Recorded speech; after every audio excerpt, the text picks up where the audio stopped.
Studying, huh? Well, we all students hate this topic, and we've all been there, dragging ourselves through endless textbooks and grappling with complex theories while feeling our focus slip away slowly with each passing minute. But what if I told you that studying doesn't have to be a dreaded chore that you think it is? What if there are ways to transform this into a more empowering and fulfilling experience? And remember, this is coming from a final year BBA student. I've myself gone through really difficult and challenging examinations and projects and presentations, all of which I had to research and study really hard for. But remember that studying isn't only done as a part of you being a student, but it is even done later in your career, especially when you're working as a part of a company and you have a job of making a presentation to, for example, consult a big client. You'll have to conduct plenty of research and study their methods and procedures and everything about them and give a sort of a presentation in order to secure that client. So as you all know from my last video, I currently keep very busy with my full-time position, with a 3 credit class, with YouTube, and of course with my team lead position. But apart from AI, the reason why I excel in all of these things is because of my work and study habits. And that's exactly what I'm going to talk to you about today. We're essentially going to unlock the secrets of building focus, studying more effectively, and gaining control over our learning journey. But it doesn't just end there. This video is about mastering the art of focus and about making studying and working a more purposeful and enjoyable experience. Now, I've broken this whole thing down into 5 easy to understand and incorporate steps. So, without further ado, let's just get started with step 1. Of course, to no one's surprise, the cycle begins here. The first thing you do is take notes in a lecture, in a classroom, a seminar, or even a tutorial. Listening to your professor or speaker attentively is crucial as it forms the foundation for effective note-taking. Engaging your mind and being present in the moment allows you to capture these key points with better clarity. Now, would it really make sense to move on to the next steps without having mastered this first? I don't think so, and you'll understand why as we go through all of these steps together. Now, I'm going to talk about 3 forms of note-taking, all of which I have extensively done over my multiple years of being a student. Now remember that each of these requires access to, practice, and mastery, and ultimately suits different learning styles. So to begin with, we have our traditional pen and paper. There's a timeless charm to this method that resonates with many learners. Writing your notes by hand can create a unique connection between your brain and the material that is being learned. It allows you to better process and retain information because you're simply engaging with the material that is being learned. With a pen and paper, you have the freedom to also customize your notes how you want to. You could simply underline or highlight text that is important, or you could create diagrams or mind maps or anything that works in your favor. And another good part of using a pen and paper is that you don't even need a technology or power source, so these notes become accessible anytime and anywhere. Now, these are some examples of my notes, and you'll see that within these notes, I've used 3 techniques that I'm going to talk about to master the art of making notes on pen and paper. And these 3 techniques are: firstly, you must develop a shorthand system. Develop your own system of abbreviations and symbols in order to write faster.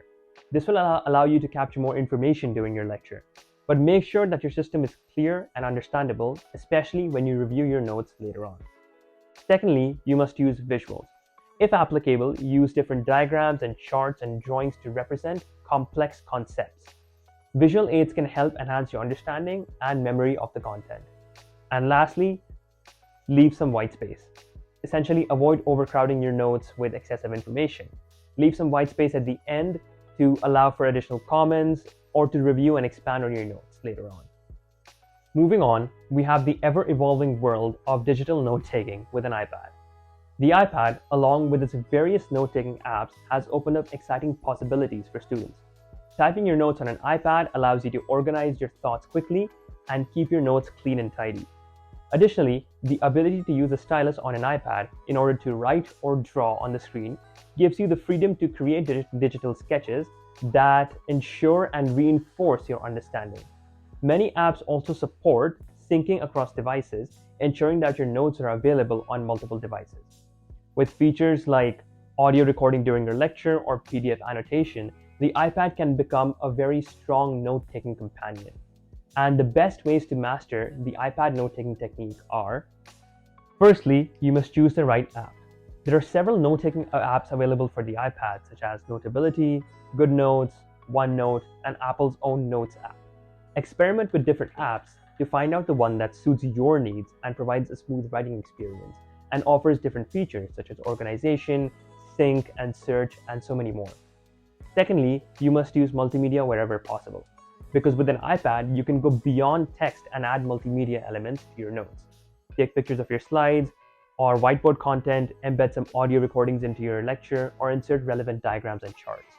And the most important point of all, annotate your lecture slides in PDFs.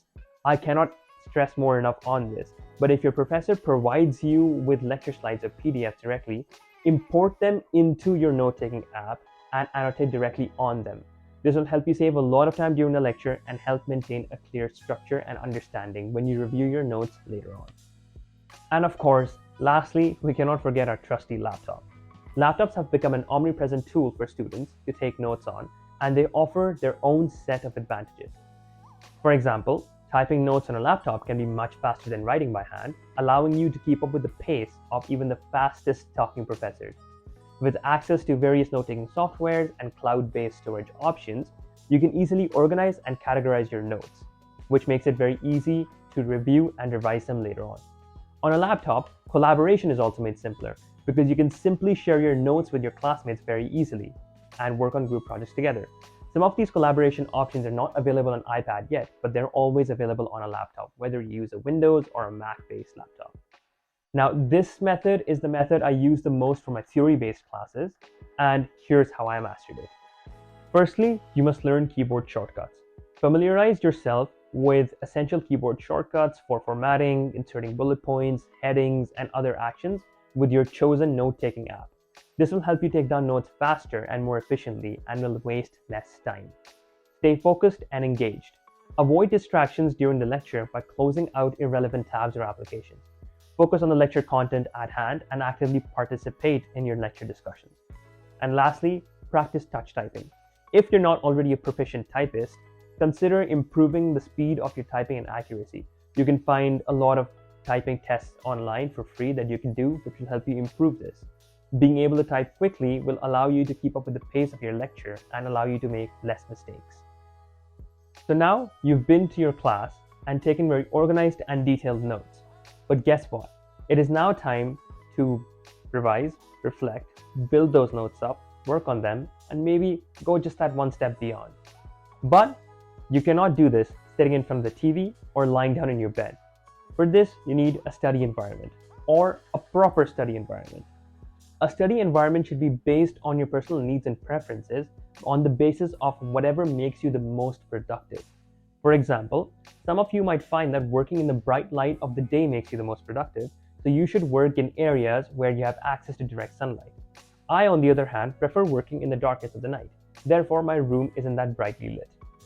So as an example, I'm going to show you what my study setup looks like, and I want you to get some takeaways from this. So, have a look at my setup. It is well equipped and organized, providing me with all the necessary tools to study and work effectively and efficiently. With my laptop, iPad, and monitor all at my disposal, I have a range of devices that offer me versatility in case I need to tackle different tasks and projects. For example, the monitor that I have allows for larger screen real estate in case I needed to work on some complex projects. It allows for very easy multitasking in that way. I also have a designated spot for my notebook in case I need to refer to it. The study lamp that is positioned beside my workspace, this was a very thoughtful addition. It provides a good source of ambient lighting, especially because I like to study in very dimly lit environments. And I also have a bottle of water by my side so that I do not have to leave my workstation if I get thirsty. This saves me from breaking my rhythm. Now, something important to note is that you do not need to exactly copy or follow me. You do not need to spend a lot of money on your workstation as well.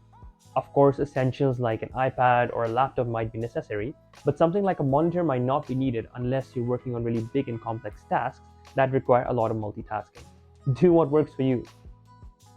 Another important mention is that at this workstation, I effectively eliminate all distractions.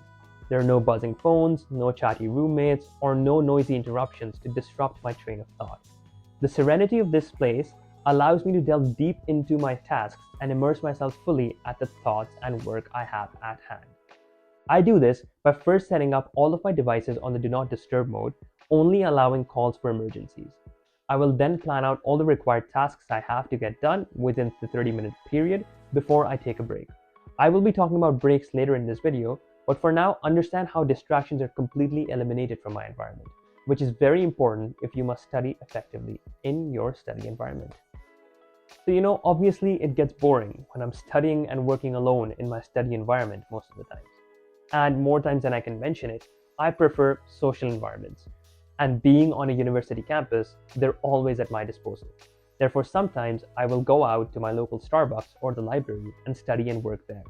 The hum of conversation, the aroma of coffee, and the presence of other students working diligently can create a conducive environment for productivity and focus. Sometimes I also run into my friends at these spots, which is a pleasant bonus. Spontaneous encounters with familiar faces can help lift your spirits and provide a brief respite from the intensity of studying. Sharing a quick chat or exchanging ideas can help break the monotony of solo studying and can even bring out fresh perspectives on your coursework. Moreover, pre-planned study sessions with friends can be immensely beneficial. Collaborative studying allows for sharing of knowledge, brainstorming ideas, and problem solving together. When you face difficult challenges or problems in different concepts that you might be learning, discussing them with your peers and friends can make the learning process more enjoyable and can help memory retention. Something else that I will recommend is to join a study group. I personally have never tried joining a study group, but I've heard from really close friends about their effectiveness. Joining a study group like Study Together can not only help you reach your goals, but will also give you a sense of accountability, especially when you commit to meeting your peers regularly. You also get a sense of focus, a sense of encouragement, and support, especially when you need it and when you see other students working diligently and working hard. So we've been talking about studying and working really hard and really effectively for quite a lot. But sometimes escapes from this are even more important. And of course, by escapes, I mean breaks. Now, these breaks can range from physical breaks to creative breaks to our most common known as entertainment breaks.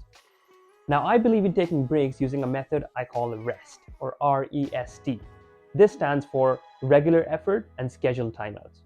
What this essentially means is that the longer you work or the more effort you consistently put in, the longer the break you can take. Now, of course, that doesn't mean that if you work consistently for 5 hours, you can take a 5-hour long break.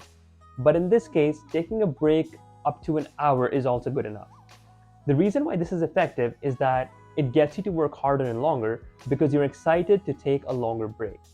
But something to note here though is that if you did not work hard enough, you cannot take a long break. You must be honest with your own self for this kind of thing. Now, when it comes to study breaks, I've heard all sorts of things ranging from breaks are a waste of time, and don't use electronics on your breaks since they will tire you out. And I absolutely do not believe in this kind of bogus. A break for you is like a reward, and your reward should be something that you love. And how can doing something you love ruin your concentration levels or tire you out? I, for example, love to play video games. So whenever I have an hour-long break, I will plug in my PlayStation and start playing some God of War, going all out on the action-packed battles and epic adventures. It's my way of unwinding and recharging my batteries before I go with renewed enthusiasm and focus back to my study sessions. And this doesn't tire me out at all. In fact, I feel like I've accomplished something. I've got the most out of my work done, and I've beat the hardest boss fight in the game. Now that's great work done with excellent reward received. But again, you gotta be honest here with yourself. If you work for shorter time periods, say an hour, the maximum break you should take it should be around 20-ish to 30-ish minutes. And playing video games in that short of a break is not advisable because our brains are programmed to enjoy them. 20 minutes will not feel enough to play a video game, and that's why you will not want to end it. Your brain will want to make you keep going back to playing them, and that is why your break's going to get extended. Therefore, I only play video games if I have an hour-long break at the minimum. But this is your break, and amidst all of this, don't forget to hydrate and feed yourself. Those are the two most important things.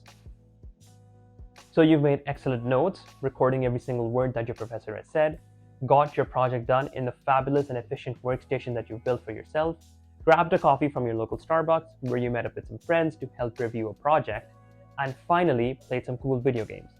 But how do you wrap it all up? Most of the students I know end up struggling at this step. They do not know how to close off a study or work session. Now, of course, I could give you the very conventional tips of review your accomplishments, plan ahead, review, recite, but I feel you already know that. That's not saying that you shouldn't do these things. There's a reason why everybody suggests them. But I wanted to leave you with two different things to do at the end of your session. So, firstly, just close your eyes and simply reflect. You can have some chill music playing in the background if you'd like to, and I want you to think about some key takeaways from your study session. Ask yourself questions like, what new information did I learn? Did I encounter any challenges and how did I overcome them? And of course, if you became a better person knowing and learning all of this new information. Reflecting on your learning processes enhances your understanding and improves memory retention, as well as gives you a sense of completion. And lastly, clean up. Clear up all the clutter from your workstation, whether it's physical or digital. I normally do this by sorting my digital and physical files into relevant folders. I also sanitize and disinfect my workplace to keep it clean and tidy. And lastly, like my workstation, I also clean up my mind. I close my eyes for 5 minutes at the end of every work session and practice gratitude by thanking all of the people who have helped me throughout the day. And there you have it, the best ways to empower and better your study session. Now remember that maintaining focus is crucial for academic success, but it's a skill that requires practice as well as patience. Develop habits and skills of your own and see where that takes you. Thank you for joining me on this exhilarating adventure today. If you enjoyed this video, hit that like and press that subscribe button to our channel so you can stay up to date with content like this. Remember to ring that notification bell so you never miss an update. Until next time, keep striving for excellence, stay curious, and always pursue your dreams. Take care, and I'll see you in the next one.